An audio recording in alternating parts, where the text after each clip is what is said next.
আসসালামু আলাইকুম। আমি chef Shiuli Soleman, founder of mystic royal and mystic bites. আমার লাইফের ছোট্ট একটা জার্নি আপনাদের সঙ্গে শেয়ার করছি। আমি 2009 আমেরিকায় আসি, জুলাই লাস্ট উইকে ডিবি লটারিতে। আমি আমার হাজবেন্ড একসাথেই আসি। তো যখন আমি আমেরিকায় ঢুকি তখন আমি অনার্সের স্টুডেন্ট ছিলাম, আমি ছিলাম বাংলার স্টুডেন্ট। সো যখন আমেরিকায় আসি তখন আমার এক আঙ্কেলের সাথে যোগাযোগ করি এবং আঙ্কেলের রেস্টুরেন্ট ছিল। তো আঙ্কেলকে রিকোয়েস্ট করি আমাকে একটা জব দেওয়ার জন্য, আমি কিংবা আমার হাজবেন্ড, এনিওয়ান। তো উনি তখন বললেন যে একটু কঠিন কাজ, আমরা পারবো কিনা। তো আমি বললাম যে না, পারবো। আমার হাজবেন্ড যদি নাও পারে আমি পারবো। একটা কথা বলে রাখি, আমার হাজবেন্ড বাংলাদেশে যখন ছিলেন তখন উনি জাস্ট LLB পরীক্ষায় পাশ করেছেন, বার কাউন্সিলের জন্য রেডি হচ্ছিলেন। তো সেই অবস্থায় আমরা আমেরিকা চলে আসি। তো যখন আঙ্কেলকে বললাম যে আঙ্কেল যে কোনো কাজই করতে পারবো, কারণ তখন আমি বেসমেন্টে থাকতাম এবং তখন আমার বেসমেন্টের ভাড়া ছিল 400। MTA যে কার্ডটা ছিল সেই কার্ডটার প্রাইস ছিল তখন $89। তারপর নিজেদের খাওয়া, তারপর লোন করে আমেরিকায় আসছি, তো সবকিছুই আমাদের দিতে হবে। তো যখন আঙ্কেলকে একটু বলি যে রিকোয়েস্ট করি যে আঙ্কেল প্লিজ আমাকে একটা জব দেন, তখন আঙ্কেল আমাকে জব দেন ওনার রেস্টুরেন্টে। ওনার রেস্টুরেন্ট ছিল জ্যামাইকাতে আর আমরা থাকতাম কুইন্সে। কুইন্স থেকে জ্যামাইকা যাওয়া ছিল অলমোস্ট 2.5 আওয়ার্স। এটা শুধু যাওয়া, আসা তো আরো 2.5 আওয়ার্স। তো যখন রেস্টুরেন্টে গেলাম আঙ্কেল আমাকে বললেন আমি কি কি কাজ করতে পারি। বেসিক্যালি আমি তখন স্টুডেন্ট পড়ানো ছাড়া আর অন্য কিছুই পারতাম না। রান্না বান্না ঠিক মতো ভাবে আসলে শিখিই নাই, যেটা হয় স্টুডেন্ট লাইফে। আম্মু শিখতে বললেও কখনো শিখি নাই। তো যখন আমি আঙ্কেলকে বললাম যে আঙ্কেল আমি তো সেরকম ভাবে কোনো কাজ পারি না, আপনি যদি শিখাই দেন তবে পারবো। তো আঙ্কেল বললো ওকে, তুমি যেহেতু কোনো কাজ পারো না আমরা শিখাই দিব, তুমি একটা কাজ করো, তুমি আগে উইন্ডো গুলা ক্লিন করো। সো আমার প্রথম জব আমেরিকায় ছিল ক্লিনিং। আমি আঙ্কেলের বড় বড় যে উইন্ডো গুলা, তারপর একদম পুরাটা স্টোর ছিল গ্লাসের, সেই গ্লাসগুলো পরিষ্কার করা, এইসব কাজই করতাম। তো যখন এরকম 3 থেকে 4 দিন আমি কাজ করলাম তখন একজন বাংলাদেশি আমাকে বললেন আমি যেন আঙ্কেলকে রিকোয়েস্ট করি আমাকে একটা পজিশন দেওয়ার জন্য, বিকজ উনি যখন জানতে পারেন যে আমি লেখাপড়া অবস্থা এখানে আসি, আমি অনার্সের স্টুডেন্ট ছিলাম, উনি বললেন যে এই জবটা আসলে আপনার জন্য না। আমি ওনার কথাটা শুনলাম এবং আঙ্কেল যখন আসলেন আমার সাথে দেখা করতে, আমি আঙ্কেলকে বললাম যে আঙ্কেল আমি আসলে এই কাজটা করতে চাই না, আপনি আমাকে এর চেয়ে ভালো একটা কাজ দেন। তখন আঙ্কেল বললেন যে রোজা তো কালকে থেকে শুরু হবে, তুমি কি পেঁয়াজু আলুর চপ এইসব বানাতে পারো কিনা। তো আমি বললাম যে আঙ্কেল আমি কখনো বানাই নাই, আম্মু বানায়, ওইটা হেল্প করছে আম্মুকে, বাট আমার সেরকম ভাবে আমি আসলে কখনো বানাই নাই। তো আঙ্কেল বললো ওকে ঠিক আছে, কালকে তুমি যখন চলে আসবা আমাকে একটা কল দিবা। ঠিক আছে। তো এরপর দিন আমি গেলাম, আমার ডিউটি শুরু হওয়ার কথা 7টায়। তো আমি আধা ঘন্টা আগেই চলে গেলাম, 6:30টায় গিয়ে আঙ্কেলকে ফোন দিলাম যে আঙ্কেল আমি চলে আসছি। আঙ্কেল বললো ওকে তুমি ওয়েট করো, আমি আসতেছি।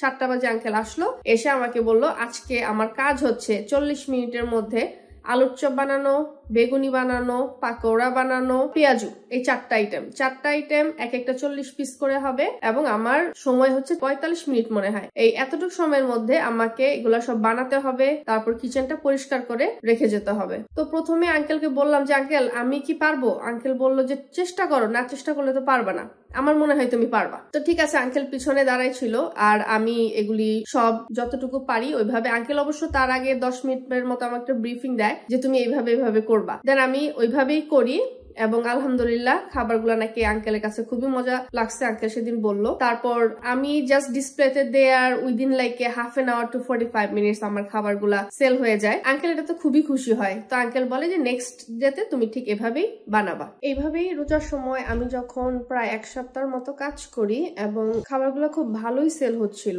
দেখা যেত যে খাবার বানানোর পর আমার ডিসপ্লে করতে হতো 5 থেকে 7 মিনিট লাগতো, ডিসপ্লে করার ঠিক উইদিন হাফ এন আওয়ার সবগুলা ইফতারি সেল হয়ে যেত। তো এইভাবে প্রায় 7 দিনের মতো কাজ করার পর আঙ্কেল আরো একজনকে হায়ার করেন, উনি ছিলেন শেফ। সো আমি শেফ তো দূরের কথা, আমি তখন কুকও ছিলাম না, ইভেন রান্নাঘরে কাজ করার যে নিয়মগুলো ছিল এগুলো আমি জানতাম না। সো চেষ্টা করেছিলাম তখন কাজ করার জন্য, কিন্তু আঙ্কেল আমার খাবার ভালো সেল হওয়া সত্ত্বেও আঙ্কেল আরেকজনকে আমার জায়গায় নেন এবং এতে অনেক কাস্টমাররাই ওনাকে জিজ্ঞেস করেন যে কেন আমি এখন আর খাবার বানাই না। তো আঙ্কেল শুধু এতটুকুই বলেছিল যে ওরা আরেকটু ট্রেন হওয়া দরকার।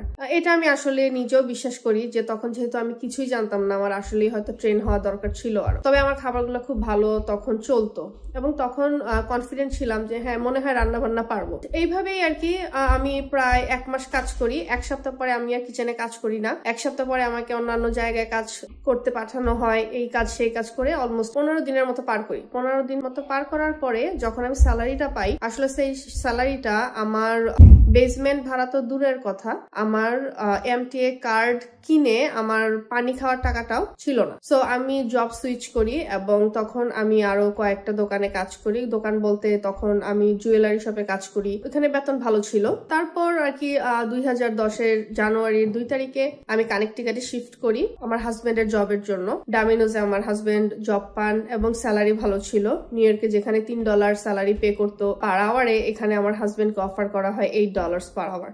সো আমরা চলে আসার পরে এখানে আমার হাজবেন্ড 1 মাস কাজ করার পরে আমার হাজবেন্ডকে ফায়ার করে দেয়। ফায়ার করে দেওয়ার পরে দেন আমরা স্টনিংটন, কানেকটিকাট স্টনিংটনে আমরা মুভ হয়ে যাই। গ্যাস স্টেশন থেকে আমরা জব অফার পাই।